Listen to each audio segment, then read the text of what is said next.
আসসালামু আলাইকুম। আমরা পড়ছি নিরীহ বাঙালি, রোকেয়া সাখাওয়াতের লেখা। তো এটা প্রবন্ধ।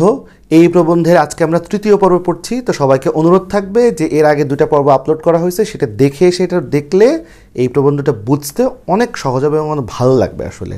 তো আমরা একদম তৃতীয় পর্বের যে প্রথম লাইন সেখান থেকে শুরু করি, অর্থাৎ আগে যেখানে শেষ করেছিলাম ঠিক তারপর থেকেই আমরা শুরু করছি। তো এখন আমরা কৃষিকার্যের কথা বলি। কৃষির দ্বারা অন্ন বৃদ্ধি হইতে পারে, কথা ঠিক। যত কৃষিতে কাজ করবো তত কি আমাদের খাবার উৎপাদন বাড়বে বেশি, এটা ঠিক। আচ্ছা, কিন্তু আমরা ভাবিয়া দেখিয়াছি কৃষি বিভাগের যে কার্য, সেই কার্য করা অপেক্ষা মানে সেই কার্য করার থেকে মস্তিষ্ক উর্বর মানে মুখস্থ করে পড়াশোনা করা। মস্তিষ্ক উর্বর বলতে হচ্ছে এখানে কী বুঝাইছে আমি একটু ভালো করে বলে দিই। এটা লিখতে হবে যে মুখস্থ করে বিদ্যা অর্জন করে সার্টিফিকেট অর্জন করা, মুখস্থ বিদ্যার মাধ্যমে সার্টিফিকেট অর্জন করা, এটা লিখতে হবে। কিন্তু অন্য কিছু লেখা যাবে না। কি লিখতে হবে? মস্তিষ্ক উর্বর করা বলতে বোঝানো হচ্ছে যে মস্তিষ্ক উর্বর করা মানে হচ্ছে মুখস্থ বিদ্যা মুখস্থ করে সার্টিফিকেট অর্জন করা। ঠিক আছে। তো আমাদের এই মস্তিষ্ক উর্বর করাটা অনেক বেশি সহজ। অর্থাৎ কি বোঝাচ্ছে? কর্কশ উর্বর ভূমি কর্ষণ করিয়া মানে হচ্ছে চাষাবাদ করিয়া, চাষ করিয়া ধান্য উৎপাদন করা মানে ধান উৎপাদন করা অপেক্ষা মুখস্থ বিদ্যার জোরে অর্থ উপার্জন করা অনেক বেশি সহজ। তার ব্যাখ্যাটা আরও বলতেছে। আচ্ছা, ওই তার মানে উর্বর জমি, কর্কশ মানে হচ্ছে ওই যে মাটি খুঁড়ে হ্যাঁ, মানে মাটি তো কর্কশই হয় আসলে, কিন্তু সেই মানে শুকনো, কর্কশ বলতে এখানে শুকনো উর্বর জমি, হ্যাঁ, সেই উর্বর ভূমি কর্ষণ করে চাষাবাদ করার থেকে আমরা মনে করি কি এই লেখাপড়া করে সার্টিফিকেট অর্জন করা অনেক বেশি সহজ। এটা আমাদের কাছে মনে হয়। মানে কৃষিকাজ করাতে আমরা খুব একটা করতে চাবো না, কিন্তু আমরা এই সার্টিফিকেট অর্জন করে সেটা দিয়ে ডাক্তার ইঞ্জিনিয়ার হয়ে বা লয়ার হয়ে সেখান থেকে টাকা উপার্জন করবো, আমরা সব কিছু কিনে খাবো, এই হচ্ছে আমাদের চিন্তা। মানে চাকরি করে খাবো, এক কথায় চাকরি করার দিকে আমাদের ঝোঁক বেশি। কিন্তু নিজে কোনো কিছু করবো, নিজে কোনো কিছু উৎপন্ন করবো, সেই দিকে আমাদের ঝোঁক কি একদমই নাই। সেটা এই জন্য হচ্ছে আমরা ওই মুখস্থ বিদ্যা মানে পড়াশোনার প্রতি জোর দিচ্ছি। পড়াশোনা অবশ্যই দরকার আছে, পড়াশোনা কেন দরকার নেই? কৃষিকাজে কি পড়াশোনা দরকার নেই? আছে। কিন্তু আমরা পড়াশোনা করে তো কৃষিকাজে যাচ্ছি না, শুধু পড়াশোনা করে আর পড়াশোনা ঠিক করে করতেছি না, আমরা শুধু মুখস্থ করতেছি। এটা হচ্ছে আরেক সমস্যা। মানে আমাদের সার্টিফিকেটের দিকে আমাদের নজর অনেক বেশি। প্রবলেমটা ঠিক এই জায়গায়। প্রবলেমটা কিন্তু পড়াশোনায় না। লেখক যেখানে পড়াশোনাকে এখানে বলতেছে পড়াশোনা একটা ড্যাম কালচার, ব্যাপারটা তা না। পড়াশোনাকে উনি অবশ্যই গ্লোরিফাই করছেন, কিন্তু পড়াশোনাটাকে আমরা এই গ্লোরিফাইড জিনিসটাকে আমরা ডাউন করে ফেলতেছি আসলে। এটা হচ্ছে আমাদের প্রবলেম। আমরা ওই জিনিসটা বুঝে অর্জন করা যেত, পরিশ্রম করে অর্জন করা যেত, সেটাকে আমরা মুখস্থ করে সহজ পন্থায় আমরা এটাকে কোনো মতো সার্টিফিকেট অর্জন করার দিকে আমরা নজর দিচ্ছি আসলে। তো শুধু সার্টিফিকেট অর্জন করা, পাশ করা, গ্র্যাজুয়েটের সংখ্যা আমাদের বাংলাদেশে কোনো অভাব নাই আসলে। এরকম বহু ডিগ্রিধারী গ্র্যাজুয়েট আমাদের বাংলাদেশে প্রচুর আছে। তো সেখানে ডিগ্রির কথা এখানে আলোচনা হচ্ছে। যেমন এখানে বলা হচ্ছে যে কৃষিকার্যে পারদর্শিতা মানে কৃষিকাজে পারদর্শিতা মানে দক্ষতা, কৃষিকাজে পারদর্শিতা দক্ষতা প্রদর্শন করা অপেক্ষা মানে চেয়ে কেবল ওই এমআরসি পাশ করা, এমআরএসসি বলতে তখনকার সময়ের অনেক বড় ডিগ্রি আর কি, সেই ডিগ্রি পাশ করা অনেক বেশি সহজ। আইন চর্চা করা মানে লয়ার টয়ার এগুলো পড়া অপেক্ষা বলতে চেয়ে কৃষি বিষয়ে জ্ঞান চর্চা করা অনেক। কৃষি বিষয়ে জ্ঞান চর্চা করে কী হবে? ওই কৃষিকাজ তো করে তারা যারা গরিব মানুষ, মূর্খ, তারা করে। তো কেন ধনী মানুষ, জ্ঞানী মানুষদের কৃষিকাজ করা উচিত না, বরং তাদেরও বেশি করা উচিত। তারা ওই গরিব মানুষদের থেকে, গরিব মানুষ যদি এত ভালো করে তাহলে যারা শিক্ষিত, যারা ধনবান ব্যক্তি, তারা তো আরও অনেক ভালো করতো। সেইটার দিকে আমরা যাব না। সারা বিশ্ব কিন্তু এটাই করতেছে। কৃষিকাজ তারাই করে যারা অনেক বেশি জ্ঞানী, যাদের অনেক বেশি টাকা আছে, তারাই কাজগুলো করে। আর আমাদের গরিব মানুষেরা করে। আমরা শৌখিন জাতি, হ্যাঁ, আমরা শৌখিনতার মোড়কে আমরা নিরীহ, হ্যাঁ, আমরা কোমল, হ্যাঁ, আমাদের কোনো কিছু ধরা যাবে না, ছোঁয়া যাবে না, কষ্ট দেওয়া যাবে না। না, এত কষ্ট করা দরকার কি? দাও ব্যাগটা আমার কাছে দাও, ব্যাগ তুমি বহন করবে কেন?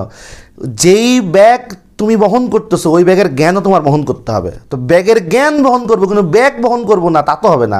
এই জাতি নিরীহ হবে না তো কোন জাতি হবে? আচ্ছা, যাই হোক, এখন বলতেছি যে অথবা রৌদ্রের সময় ছত্র হস্তে মিন হচ্ছে ছাতা হাতে, ছত্র মানে এখানে ছাতা হস্তে বা ছাতা হাতে কৃষিক্ষেত্র পরিদর্শনের জন্য কৃষি বিষয়ে জ্ঞান চর্চা অপেক্ষা ওই টানা পাখার তলে, এক সময় টানা পাখা ছিল, এরকম হাত টেনে এরকম পাখা পাখা ইয়া করা হতো, গ্রাম অঞ্চলে এগুলো হয়তো এখনও দেখা যায়। আমরা এখন টানা পাখার বলে বলতে পারি এসির তলে। আমরা এসির নিচে আরাম কেদারায় বসে, মানে চেয়ারে বসে ওই দুর্ভিক্ষ সমাচার, অর্থাৎ এদেরকে লেখক বলছেন ফিমেইন রিপোর্ট আর কি, সেই দুর্ভিক্ষ সমাচার করা বা দুর্ভিক্ষ নিয়ে আলোচনা করা, ওই পাঠ করা অনেক বেশি সহজ।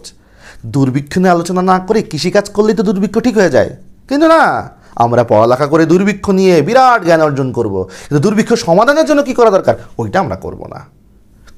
দুর্ভিক্ষ কি এটা নিয়ে আমরা 10টা সংজ্ঞা লিখে ফেলবো, দুর্ভিক্ষ কত প্রকার সেটা নিয়ে আমাদের বিশদ গবেষণা পিএইচডি থাকবে, কিন্তু দুর্ভিক্ষ সমাধানের জন্য কোনো কাজকর্ম আমরা করব না। কারণ কোমল বাঙালি, নিরীহ বাঙালি, আমাদের তো আরাম প্রিয় মানুষ, আমাদের বুড়িটা বেশি হতে হবে। কাজ করতে গেলে বুড়ি হবে কার? বাঙালির ঐতিহ্য না বুড়ি, ওটাই বাঙালির সৌন্দর্য। আচ্ছা, যাই হোক, আমিও মক করতেছি, লেখক যেরকম মক করতেছে আমিও কিন্তু মক করতেছি, এটা বুঝতে হবে। আচ্ছা, এরপর আমরা অন্ন উৎপাদন, মানে আমরা খাবার উৎপাদনের চেষ্টা না করিয়া অর্থ উৎপাদনে সচেষ্ট আছে, মানে টাকা উপার্জন অবশ্যই প্রয়োজন, কিন্তু আমরা তো খাদ্য উৎপাদন করতেছি না। তা খাদ্য উৎপাদন না করে টাকা উপার্জন করলে হবে? আমার অনেক টাকা, তা খাদ্য নাই, তা কী করবো? একসময় যখন খাদ্য সংকটে পড়ে যাব তখন আমার ওই অল্প খাদ্য তো অনেক টাকায় কিনতে হবে, কিন্তু আমি যদি খাদ্য উৎপাদন করে আমি খাবারের দামটা যদি কমায় ফেলি সেটা আরও ভালো না?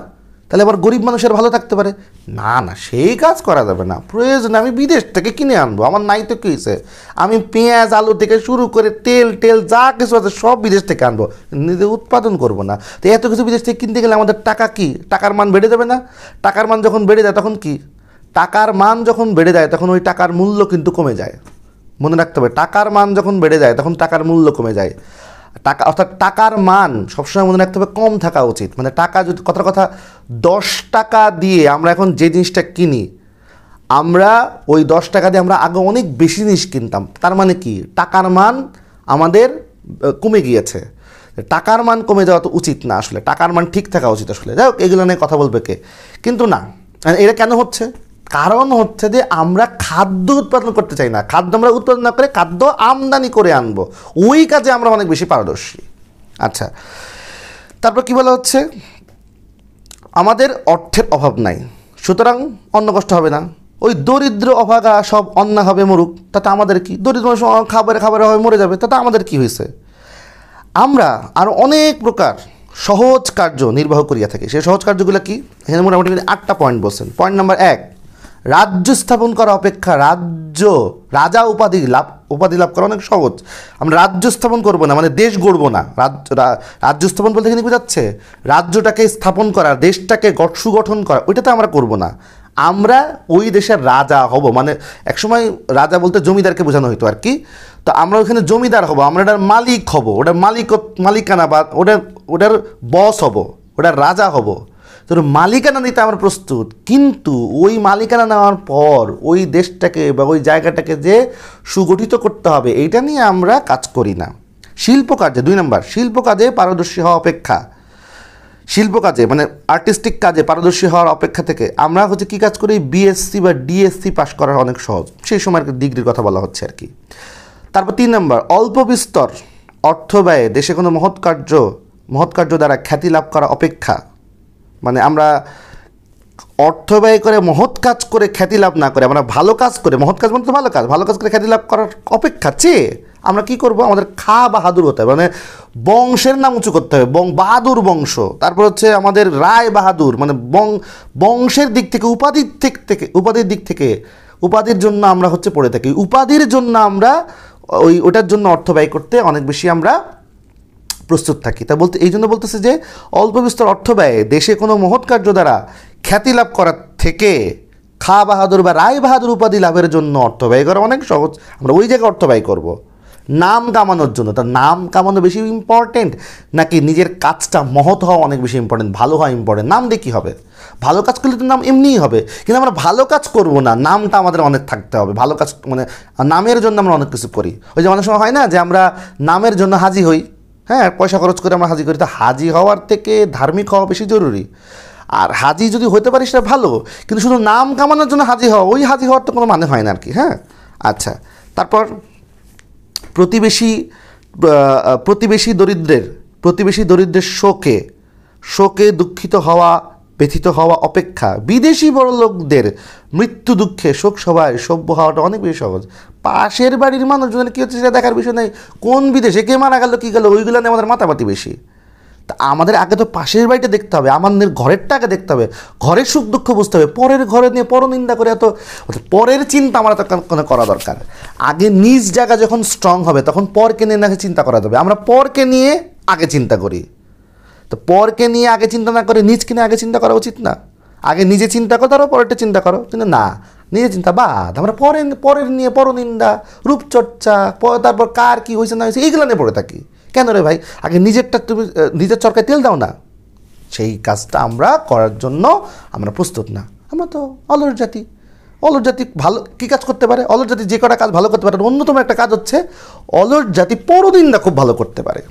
আচ্ছা, তারপর 6 নম্বর কি বলতেছে, 5 নম্বর বলতেছে যে দেশের দুর্ভিক্ষ নিবারণের জন্য পরিশ্রম করা অপেক্ষা আমরা আমেরিকার নিকট ভিক্ষা গ্রহণ করা সহজ। মানে আমরা নিজেরা কোনো কিছু উপার্জন করব, নিজের জন্য পরিশ্রম করে আমাদের খাদ্য উৎপন্ন করবো না, আর একজনের কাছে হাত পাতা লজ্জা নিয়ে। আমাদের তো বাঙালিরা আবার নিরীহদের আবার লজ্জা থাকে না, আবার একটা ব্যাপার আছে। যাই হোক, তা আমরা আবার অন্যের কাছে হাত পেতে লোন করা এইগুলোতে আমরা খুব পারদর্শী। হ্যাঁ, পরবর্তীতে আমাদের লোন শোধ করতে গিয়ে কী কষ্ট হবে সেটা নিয়ে আমরা চিন্তা করি না, কিন্তু আমাদের আগে লোন নিতে হবে, লোন নিয়ে অনেক টাকার মালিক হতে হবে, অনেক আমরা সফল উদ্যোক্তা, এই বাপরে বাপ, কিন্তু নিজের কোনো কিছু উৎপাদন করার ক্ষমতা আমার নেই বা চেষ্টা করি না। হ্যাঁ, উৎপাদন করবে কারা? ওই গরিব মানুষেরা, ওদের হাতে দায়িত্ব দিয়ে দিছি, ওরা করতে গিয়ে ওরা মরুক, তো আমার কি, আমি কোনো কিছু করবো না, আমার তো টাকা আছে, আমি কিনে খাবো। কিন্তু এই টাকার রাজত্ব কতদিন থাকে? টাকার রাজত্ব কখনো স্থায়ী হয়? টাকার রাজত্ব সবসময় স্থায়ী হয় না। পরিশ্রম করে যে সফল হয় সেইটা সবসময় কি হয়? স্থায়ী হয়। আচ্ছা, 6 নম্বর, স্বাস্থ্য রক্ষায় যত্নবান হওয়া অপেক্ষা স্বাস্থ্য নষ্ট করিয়া আমরা ঔষধ এবং ডাক্তারের হস্তে জীবন সমর্পণ করা অনেক বেশি সহজ। নিজে কীভাবে ভালো থাকা যায়, ভালো খাবারকে এক্সারসাইজ করে ভালো থাকা যায়, ওইটা আমরা দেখবো না। আমাদের শরীর নষ্ট হবে, তারপর আমরা আমাদের যে টাকা, আমাদের অনেক টাকা আছে না, ওই টাকা নিয়ে আমরা ডাক্তারের কাছে যাবো, ডাক্তারের কাছে যেয়ে আমাদের নিজের জীবনকে সঁপে দিব, ওইটা ভালো। কিন্তু কেমনে নিজে ভালো থাকতে হয় ওইটার মধ্যে আমরা নাই। স্বাস্থ্যের উন্নতি করে মানে নিজের স্বাস্থ্যকে ঠিক রেখে ভালো খাবার দাবার খেয়ে কী করা যায়? মুখশ্রী মানে আমাদের চেহারার প্রফুল্লতা বা সৌন্দর্য উজ্জ্বলতা সব কিছু কী করা যায়? ঠিক করা যায়। সেটা করা অপেক্ষা আমরা কি করব? আমরা ওই দেখা যাচ্ছে কালিডর, মিল্ক অফ রোজ বা ভিনোলিয়া পাউডার, এগুলো হচ্ছে যে লেখক এখানে বলেছে এগুলো হচ্ছে সৌন্দর্যবর্ধক যে সামগ্রী, কসমেটিক্স যেগুলো আর কি এগুলো বলা হচ্ছে, সেইগুলো হচ্ছে আমরা চেহারার মধ্যে মাখিয়ে আমরা সুন্দর হওয়ার চেষ্টাটা অনেক সহজ। কিন্তু আমাদের ন্যাচারাল সৌন্দর্য অনেক ভালো, এটা আমরা বিশ্বাস করি না। যত আটা ময়দা মাখা যাবে, একটা মানুষ মেকআপ করে তাকে যতটা ভালো লাগে তাকে ন্যাচারালি আরও অনেক বেশি ভালো লাগে। কারণ একটা কথা আমি সবসময় বলি, এটা আমার ফেসবুক প্রোফাইলের ট্যাগলাইনেও লেখা আছে যে পৃথিবীতে যদি কেউ মানুষ হয় সে কখনো অসুন্দর হয় না, আর পৃথিবীতে কেউ যদি মানুষের জন্ম নেয় সে কখনো মেধাহীন হয় না। কিন্তু আমরা কেন জানি মানুষকে মেধাহীন, মানে তার কোনো মেধা নেই, ও দুর্বল, ও দেখতে খারাপ, সেইগুলো বলে থাকি। কিন্তু মানুষ তো কখনো অসুন্দর হয় না, প্রত্যেক মানুষই তো সুন্দর। অসুন্দর যদি হয় তাহলে মানুষের মন হইতে পারে অসুন্দর, তাহলে মানুষ দেখতে তো কখনো অসুন্দর হতে পারে না। আল্লাহ সৃষ্টি কী করে অসুন্দর হয়? আল্লাহ কোনো বান্দাকে কখনো মেধাহীন করে পাঠায় না। আমরা সেই ব্রেনটাকে যেটা আমাদের দিছে ওটা আমরা এক্সিকিউট করি না, ওটা আমাদের সমস্যা, ওটা আমাদের আলস্য, ওটা আমাদের প্রবলেম। আমরা সেইটা নিয়ে পড়ে থাকি, আমরা আলসেমি করে বসে থাকি, তাই আমরা নিজেরা অলস স্বীকার করি না। অলস স্বীকার না করে আমরা বলি আমরা মেধাহীন কে বলছে? মেধা সবার আছে, মেধা এক্সিকিউট করতে পারি না বা চাই না, তার থেকে বড় কথা চাই না, পারি তো নাই বরং তো চাইও না। তো যাই হোক, তারপর বলা হচ্ছে যে 8 নম্বর, কারোর নিকট প্রহার লাভ করিয়া মানে প্রহার লাভ করিয়া মানে কি মার খেয়ে তৎক্ষণাৎ বাহুবলে প্রতিশোধ করা, মানে নিজেই সেই প্রতিশোধটা করা, মানে সেই প্রতিশোধ না, তুমি আমাকে কেন মারলে, অতএব উচিত জবাব, তুমি ইট মারছো পাটকেল খাইতে হবে, উচিত জবাবটা দেওয়া। সেই উচিত জবাব আমরা দিব না। বাহুবলে তার যে প্রতিশোধ দিব সেই প্রতিশোধটা মানে উচিত জবাব, প্রতিশোধ বলতে এখানে বোঝাচ্ছে উচিত জবাব দেওয়া, সেটা আমরা করব না। সেটা অপেক্ষা, সেটা না করে আমরা কি করব? একটা মানহানির মামলা করে দেব, ওইটা করা সহজ। এবং তাতে কি হয়েছে, মানহানির মামলা করে কি ওটা কি সমাধান হয় না? ওইটা তো দীর্ঘদিন ধরে ওই কেস চলতে থাকে। মানে প্রবলেম সমাধান না করে বাহুবলে ওই প্রতিশোধটা না নিয়ে, মানে ওই সমস্যার সমাধান না করে আমরা ওইটা নিয়ে আরও বছর বছর পড়ে থাকবো এবং আমরা কেসের ফাইল একের পর এক বাড়তেই থাকবে, কেসের ডেট একের পর এক আসতেই থাকবে, শুনানি চলতেই থাকবে, ওইটা নিয়ে আমরা পড়ে থাকতে ভালো। কারণ ওতে করে তো সমস্যার সমাধান হয় না, তো যেটাতে সমস্যার সমাধান হয় না ওই কাজে আমরা জড়ায় যাই, ওই কাজটা আমরা খুব করি। আচ্ছা, এরপর আমরা হচ্ছে মূর্তিমান আলস্য। মূর্তিমান আলস্য মানেটা কি? মূর্তিমান আলস্য হচ্ছে অভ্যাসগত অলসতা। আসলে মূর্তিমান আলস্য মানে কি বললাম? অভ্যাসগত আলস্য বা অভ্যাসগত অলসতা, অথবা আমরা জাতি হিসেবে কর্মবিমুখতা, মানে জাতি হিসেবে আমরা কাজ করতে চাই না। আমাদের গৃহিণীগণ এই বিষয়ে অনেক আগ্রহী, আমাদের গৃহিণীরা এই বিষয়ে খুব আগ্রহী। কেহ কেহ শ্রীমতীগণদিগকে মানে নারীদেরকে সহস্তে মানে নিজ হাতে রন্ধন করিতে মানে রান্না করতে অনুরোধ করিয়া থাকেন। কিন্তু আমরা কি বলি? আমরা মানে ছেলেরা, পুরুষরা যদি রৌদ্রতাপ সহ্য করিতে না পারি, মানে রোদের তাপ সহ্য করতে না করতে পারি, মানে আমরা যদি কৃষিকাজ, রৌদ্রতাপ সহ্য করা বলতে এখানে বোঝানো হচ্ছে যে আমরা যদি কৃষিকাজ করতে না যাই, আমরা যদি কৃষিকাজ করতে না পারি, তবে আমাদের অর্ধাঙ্গীগণ মানে আমাদের মেয়েরা, মহিলার স্ত্রীরা, তারা কীরূপে অগ্নির উত্তাপ মানে আগুনের উত্তাপ সহ্য করবেন, তারা কেন রান্না করবেন? অগ্নির উত্তাপ বলতে আগুনের যে আগুনটা, ওই আগুনের গরম কেন সহ্য করবেন? তা তো সহ্য করার কথা না। এখন বলতেছে যে উনি উদাহরণস্বরূপ এরকম বলতেছেন যে আমরা বলতে আমরা ছেলেরা, আমরা হচ্ছে কোমলাঙ্গ, নরম শরীর অধিকারী, ঠিক আছে? আর তাহারা মানে নারীরা, তারা কোমলাঙ্গী, আমরা কোমলাঙ্গ, যারা কোমলাঙ্গী। আমরা যদি পাঠক হই তারা পাঠিকা, আমরা যদি লেখক হই তাহারা হচ্ছে লেখিকা। অতএব আমরা যদি পাঠক হই তারা পাঠিকা, আমরা যদি লেখক হই তাহারা হচ্ছে লেখিকা। অতএব আমরা যদি পাচক হই তাহলে, আমরা যদি পাচক না হই তাহলে তারা পাচিকা কেন হইবেন? এটা কিন্তু সত্যি। মানে আমরা তো পাচক না। পাচক মানে কি? মানে পাচক মানে বাবুর্চি, মানে যে রান্না করে। তা আমরা যদি রান্না না করি পুরুষরা, মহিলারা কেন রান্না করবে? মহিলারা রান্না করার কোনো দরকার নাই। আমরা যদি পাচক না হয় তারা কেন পাচিকা কেন হবে? হওয়ার তো কোনো প্রশ্নই ওঠে না। আমরা যদি রান্না না করি, পাচক মানে কি? যে রান্না করে, বাবুর্চি। আমরা যদি রান্না না করি তা মহিলাদের রান্না করার তো কোনো প্রয়োজন নাই আসলে। সুতরাং লক্ষ্মী ছাড়া, মানে যার কোনো লক্ষ্মী ছাড়া, বুঝছো তো, যে কোনো যার কপালে কোনো লক্ষ্মী নাই, মানে ভালো কাজের কোনো লক্ষণ তাদের মধ্যে নাই, তাদের কথা বলা হচ্ছে যে দিব্যাঙ্গনা দিগকে মানে কি? যারা হচ্ছে খুব রূপসী বা হুরপরি, স্বর্গের রূপসী বা হুরপরি। এই স্বর্গের রূপসী বা হুরপরি বলতে মহিলাদের কথা বলা হচ্ছে। সেই রূপসীরা, হুরপরীরা রন্ধন করিতে যদি বলা হয়, মানে রান্না করতে যদি বলা হয়, তাদের ত্রিবিধ দণ্ড মানে 3 ধরনের শাস্তি তাদেরকে দেওয়া উচিত। এই কথাটা তিনি একটু ব্যঙ্গ করে বলছেন, কিন্তু খুব সিরিয়াসলি বলছেন। তবে কথাটা পুরোপুরি সিরিয়াসলি না, একটু ব্যঙ্গ অর্থেই নেওয়া উচিত, কিন্তু মূল এসেন্সটা কী বোঝানোর চেষ্টা করছে সেটা বোঝা উচিত। তো ত্রিবিধ দণ্ড দেওয়া উচিত মানে কি? সেগুলো কি কি? যথা 1, তুষানলে। তুষ মানে তো ওই যে তুষ, ধান থেকে যে খোসা ছাড়ানো হয়, ধানের খোসাকে বলা হয় তুষ। আর তুষে তো প্রচণ্ড আগুন ধরে। তুষানলে মানে তুষের আগুনে দগ্ধ করা। অর্থাৎ যদি কেউ বলে যে এরকম লক্ষ্মী ছাড়া হুরপরীদেরকে যদি কেউ রন্ধন করিতে বলে, রান্না করতে বলে, তাহলে তার 3 ধরনের কী দেওয়া উচিত? তাদের 3 ধরনের হচ্ছে শাস্তি হওয়া উচিত, দণ্ড হওয়া উচিত। দণ্ড মানে শাস্তি। 1, তুষানলে দগ্ধ করা, মানে তুষের আগুনে, তুষ যোগ অনল, তুষের আগুনে, অনল মানে আগুন, আগুনে দগ্ধ করা। অতঃপর 2, জবে করা মানে তারা জবাই করে দাও। আর 3 নাম্বার হচ্ছে তাকে ফাঁসি দিয়ে দাও।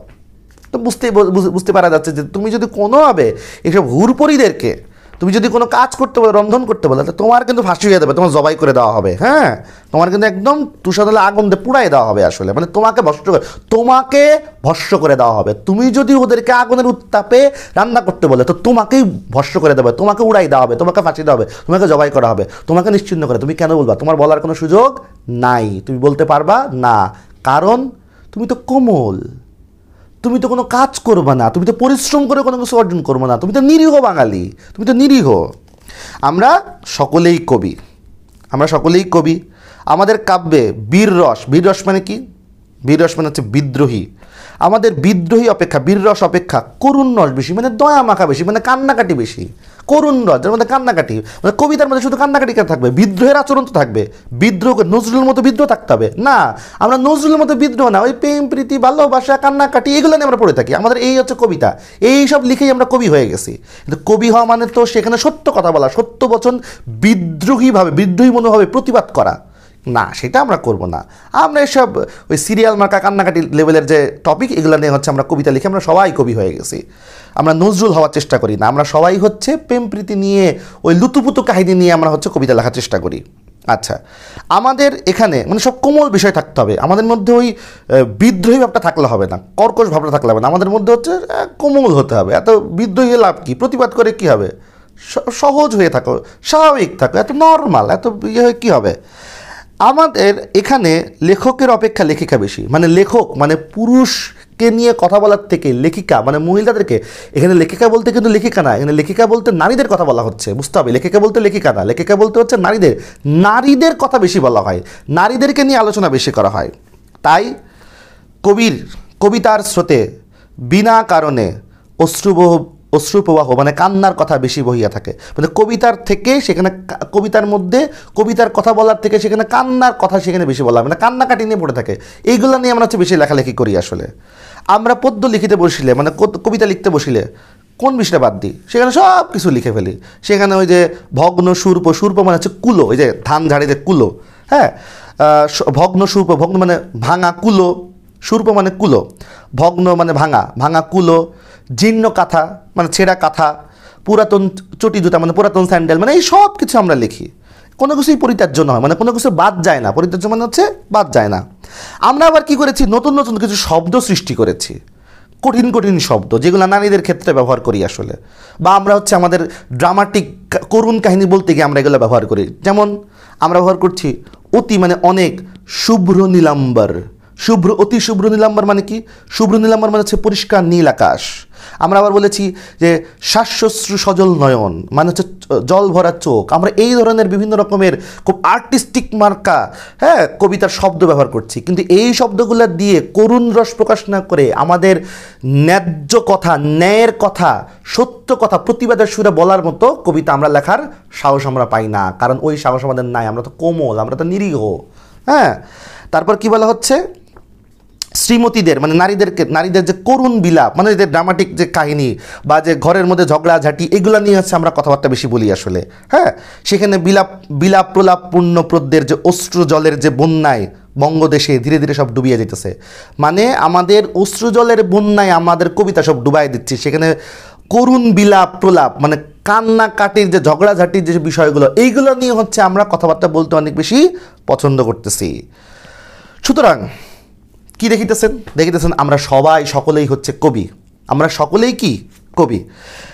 এখন এই যে আমরা সকলেই কবি, তার মানে কি আমরা কেউই হচ্ছে মানে জ্ঞানের বাইরে না, আমরা সবাই খুব জ্ঞানী, আমরা সবাই আসলে অনেক কবি।